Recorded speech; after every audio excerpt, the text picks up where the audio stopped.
Nasa ating linya po mahabigan ang presidente ng PhilHealth, si Dr. Edwin Mercado. Dr. Edwin Mercado, sir, magandang umaga po sa inyo. Good morning, Doc. Sir Deo, Sister L, at sa ating lahat ng ating mga tagapakinig. Deo lamang po, Doc Edwin. Ayan. Ay, sige po, Deo. Malamig po ba sa Taipei? Ayan, nasa Taipei daw po kayo. Ayan, ba't wala ko isasona ng presidente kahapon? Special mention pa naman ng PhilHealth. And then, nandoon po ako. Yun lang po, medyo nandoon po tayo sa medyo itaas. Doon po sa pinaka-luklukan, kumbaga.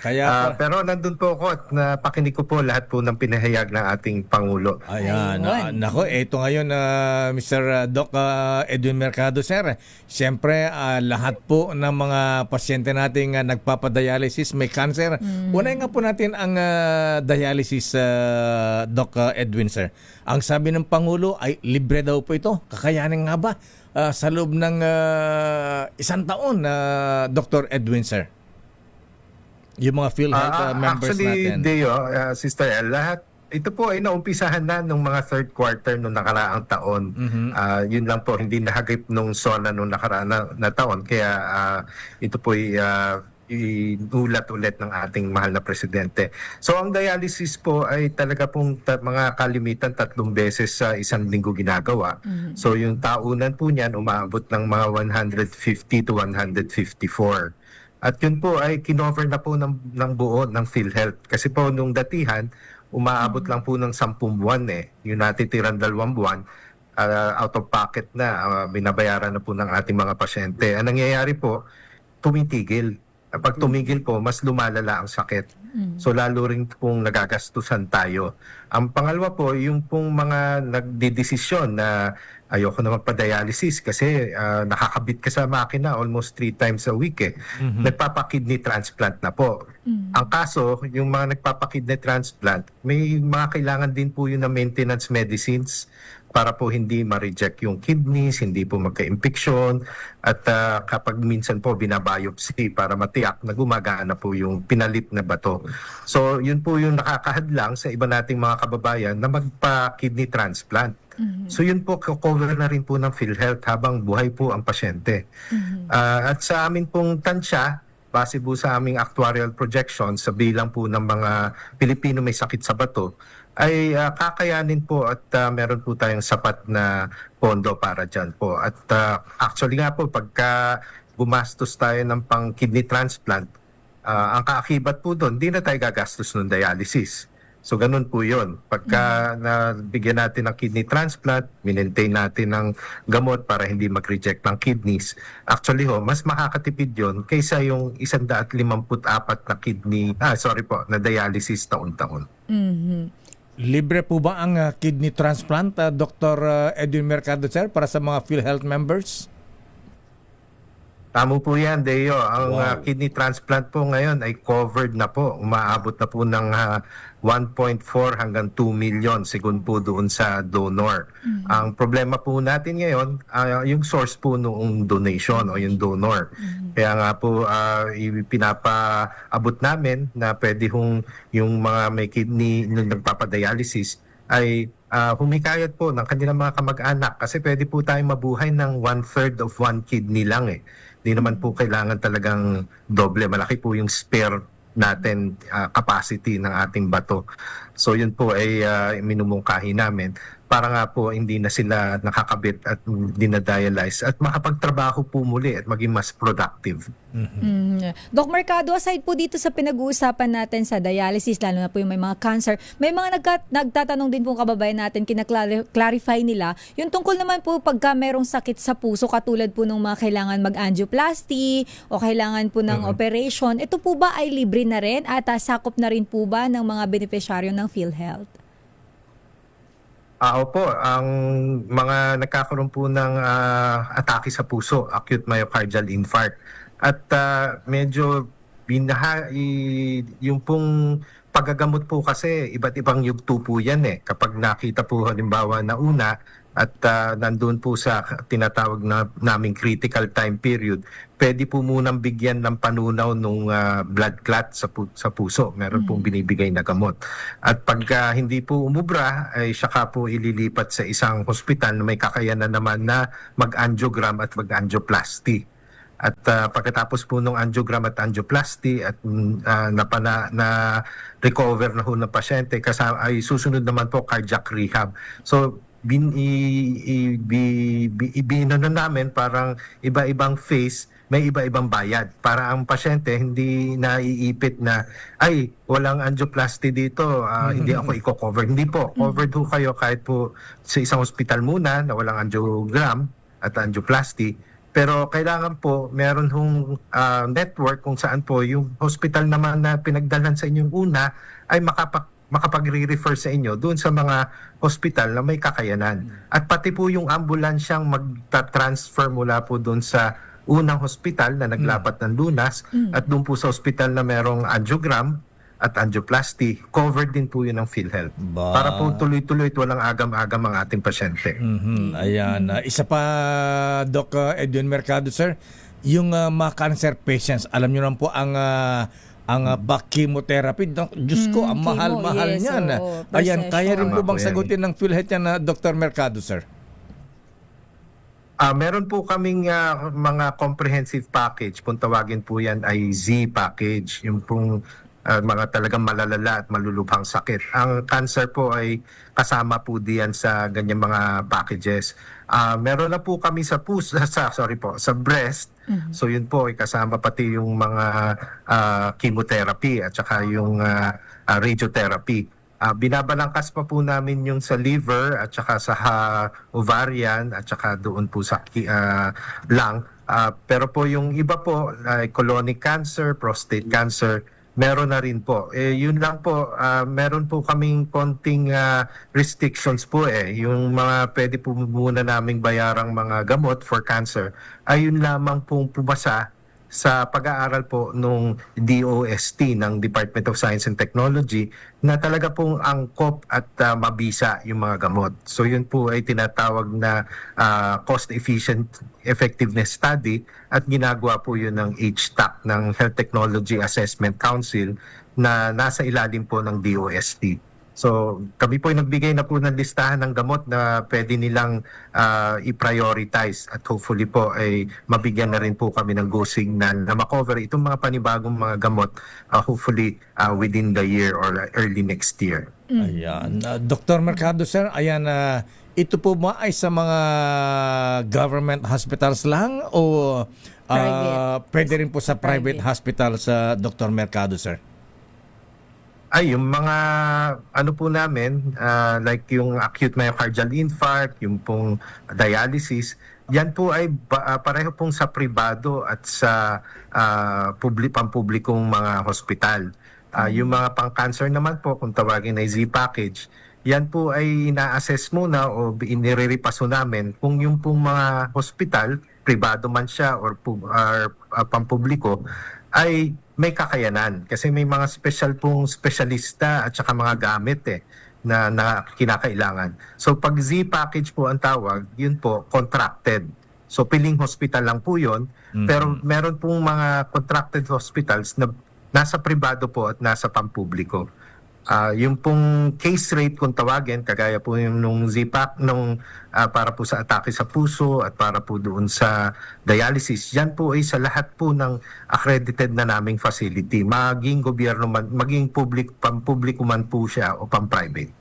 Klaroin natin uli, Dr. Mercado, sir, yung pong chemotherapy, libo-libo po yan, daan-libo yata yan ang ginagastos. Sasagutin po ng libre ng PhilHealth ito, Dr. Mercado, sir? Gaya na nasabi ko po, kung yung pong mga gamot, yung gamot po na nandun na sa listahan na approved na po ng DOH, yun po sasagutin namin. Pero marami po mga bagong gamot na hindi pa ho namin saklaw kasi nga po hindi pa siya nabibigyan ng go signal. Yun naman po, may bukod na pondo po, yun po ang nabanggit ng ating Pangulo kahapon na may mga 1.7 billion na pondo para dito sa mga bagong gamot. At yung cancer fund na yon ay nakapaloob din doon sa ating bagong cancer law. So yun naman po, pangkaraniwan po sa mga pampubliko pong hospital, ma-avail. At yun po kasi ay special fund. Dr. Mercado, sir, sa laki ng gastos na papasanin ng PhilHealth, kakayanin po ba ng pondo ng PhilHealth? Saan po tayo kukuha ng pondo, Dr. Mercado, sir? Ayan, mula ba sa contribution ng mga members? O meron din tayong aasahan sa PAGCOR, PCSO? At mula doon sa pondo ng yung Universal Health Law na naipasa, Dr. Mercado, sir?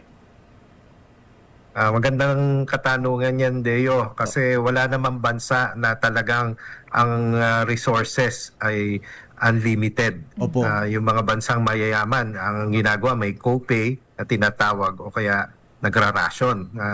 Kala natin libre lahat, pero pag naubos na yung pera, kalagitnaan pa lang ng taon, yung mga elective surgery, sa susunod taon ka na pipila. So, ganun po yun. So, in the case of PhilHealth po, yung pong mga batikos nga datihan ay marami daw naipong pera. So yun po ay ginagastos na namin. At talaga pong ito pong pagpapalawig namin ng benepisyo ngayong taong ito ay gagamit na po kami ng 80 billion out of ng mga 500 billion na i-publish, na i-save ng PhilHealth. Kasi nga po, hindi naman kami for profit Kailangan po namin mas bigay yung serbisyo kaysa pagkakitaan yung perang kinocontribute ng ating member. Ang pangalawa po, talaga pong ang ating mga miyembro ay tuloy-tuloy pong mag-ambag kasi ito po ay social contract. Hindi ho natin masasabi ngayong araw na to, malusog tayo, bukas hindi natin masabi, tatamaan din tayo ng sakit at paglaon, pag edad natin, talagang makakailangan din tayo ng serbisyong medikal. So ito'y pagtutulong-tulungan natin at yun po yung iminumungkahi naming ituloy-tuloy ng ating mga members. At magdadagdag po ba tayo, Dr. Mercado, sir, ng contribution sa PhilHealth ngayon para masustain itong ganitong proyekto po ninyo, programa? Sa tansya po namin, hindi po. Kasi although nasa Korte Suprema na po ang desisyon, ay pinagtatalunan nga po kung yung nabanggit nyo na mga sin taxes, yung mga taxes natin sa alcohol, tobacco, sweetened beverage, ayun ba ay talagang dapat hindi hinahalo sa pangkalahataang pondo at ibigay na directly sa PhilHealth. Abangan na po namin yon, pero yun po yung lagi naming hinihingi at hinihingi sa ating National Treasury, sa DBM, na ibigay po at dapat po kasi yung pong kinikitang yon ay talagang nakalaan para sa pangkalusugan. Yun po ay malaki rin pong tulong at yun po ang ginagamit naming pambayad ng premium doon sa mga tinatawag na direct member o yung mga kababayan nating walang kakayanan talagang mag-ambag. Kalimitan po niyan yung mga 4Ps at saka mga tawid pantahanan ng mga members at saka yung mga disabled na mga members. So yun po yung pinaglalaanan namin itong mga sin taxes na hinihingi pa po namin taon-taon sa ating Department of Budget. Right. Ay, Dr. Mercado, sir, ito naman po, tanong ng ating mga kababayan, paano namin malalaman na okay, sige, ma-avail namin itong mga serbisyong ito ng libre or may mga discount kami? Paano po, ang gagawin po nila mismong yung hospital po ba? Alam na nila na kapag member ng PhilHealth, automatic, dapat itong pasyenteng ito ay hindi nasisingilin itong mga specific na services na pinag-usapan po natin? Magandang katanungan yan, Ma'am Elaine. Yung una po, nais ko ring banggitin na meron pong inilunsad noong nakaraang linggo po na bagong programa po ang PhilHealth. Tawag po ay YAKAP. Yamang ng kalusugan para sa Pilipino para malayo sa sakit. So ang fino-focus din ho namin ngayon yung primary care, yung iwasan at iyakapin natin ang ating mga miyembro para hindi na magkasakit. So yun po, pwede kayong pumunta sa eGov app. Pumunta kayo doon sa link ng PhilHealth at doon po pwede nyong piliin kung sino ang inyong napupuso ang primary care provider. At pag nandun na po kayo po ay tatawagan ng ating primary care provider para po ma-schedule ang inyong clinic visit. At ito po, Deo, may 20,000 tayong e-wallet para sa gamot taon-taon. Oh. Sa lahat ng mga miyembro nating mga kailangan ng gamot. Oh. At meron hong 75 na gamot na kasama dito. At meron din ho tayong 21 lab test. At isinama na po namin yung medyo mamahaling lab test para sa cancer. Kasi nga sabi namin, iwasan na nating lumala. Kasi pag lumala, malaki. 100,000 o milyon ang ginagastos natin eh. Pero pag nakita stage 1 ka pa lang or in situ, yung nag-uumpisa pa lang, mas maliit ho ang gagastusin natin dyan. Kaya ang ating mga screening test sa breast cancer, sa cervical cancer, sa lung cancer, sa liver cancer, sa colonic cancer, yan po ay kasama na doon sa aming pinalawak na YAKAP program. So may gamot po tayo at yung mga cancer lab testing pong yan, ihahayad medyo bigyan nyo lang po kami ng hanggang kalagitnaan po ng August at i-release na po namin yung mga circular ay pwede na pong i-avail kahit po doon sa mga privado at mga affiliated na public hospitals. Dr. Mercado, sir, medyo kumislap yung aking isip doon sa e-wallet may na... e-wallet na para sa gamot po, pwede pala. 20,000, oh. Pwede ba ito sa sa may mga mataasan cholesterol, Ay, maintenance, high blood, maintenance medicine. sugar? Opo. Pwede po yan. Kasi ako rin, ang laki ng gastusin ko sa gamot Opo. buwan-buwan. Kaya kasama po ang hypertension, ang cholesterol, ang para po sa rayuma, Wow. pati po ang para sa diabetes, para po sa mga nervous, yung mga namamanhid at mga may mga sakit po sa mga ugat. Marami po yan. Kaya po 75 ang inuna namin at gaya po namin unti-unti pa pong palakahin. Ito pong e-wallet na to may app Opo. po at kung saan po nakikita na natin magkano po ang natitira at kada availment po na ibabawas.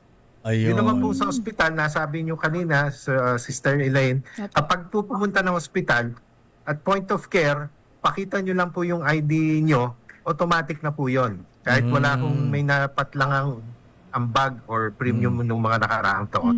Naku, Pero gaya ng sinabi ko nga po, dapat pa rin tuloy-tuloy tayo. Hinihikayat po pong lahat po ay magtuloy-tuloy ng pag-aambag. Naku, ipapalami. Pero naman tayo po, yung minimum 500 a month lang dun sa mga talagang minimum wage earners. Ipapalamin ko Sorry yung po. ID ko ng PhilHealth. Hindi pa laminated. Hindi pa laminated yung ID mo, Lakay. Pero sa eGov, Deo, pwede mo nang i-download. Ah, Or ganun sa po ba? eGov Ng PhilHealth app, mayroon ID. na, Lakay. Ah, Yes, oo. Ayan, gusto kong mag-avail doon sa e-wallet. Ayan, paano mag-avail ng e-wallet? Ay, oo nga, Dok. Paano yung pagkas Oo. magbibili ng gamot, halimbawa, sa butika? Ang gandang tanong din yan. So, kailangan muna kayo mag-enroll nga doon sa inyong IACA provider kasi kailangan may tumitimon may primary care para alamin anong mga kailangan mo talagang gamot at i-validate niya kung currently pangkasalukuyan meron ka ng gamot, titingnan kung talagang angkop. So, titingnan, baka baguhin yung dosage, baka paltan yung gamot, tapos i-enter yan, ipapasok nung ating YAKA provider doon sa aming app. At pag yun ay naibigyan sa inyo, may QR code, pwede nyo i-avail yan kahit saan sa buong Pilipinas doon sa aming mga affiliated na pharmacy. Datihan po kasi doon lang sa mismong klinika nyo pwedeng kunin. Kalimitan po, lalo na, hindi ko naman po minamaliit, pero minsan po sa tagal po ng procurement na out of stock Opo, Kaya sabi namin, i-carve out na natin at ibigay na natin na merong access kahit saan sa Pilipinas. So ihahayag po namin yan. Medyo hintayin nyo lang po in the next 2 weeks po kung ano po yung mga pharmacy chain na amin pong na-affiliate na. Naku, Dr. Mercado, kinakabahan ako dahil kung mag-avail lahat ng ating mahabay, may high blood, may mataas ang cholesterol, mataas ang sugar. Baka isang buwan maubos yung pondo ng PhilHealth, Dr. Mercado, sir. Di naman po kasi may pag-aaral naman po kami kung ano po yung prevalence or incidence. Hindi naman po lahat ng Pilipino, lalo na po yung mga bata-bata pa, ay nangangailangan ng maintenance meds.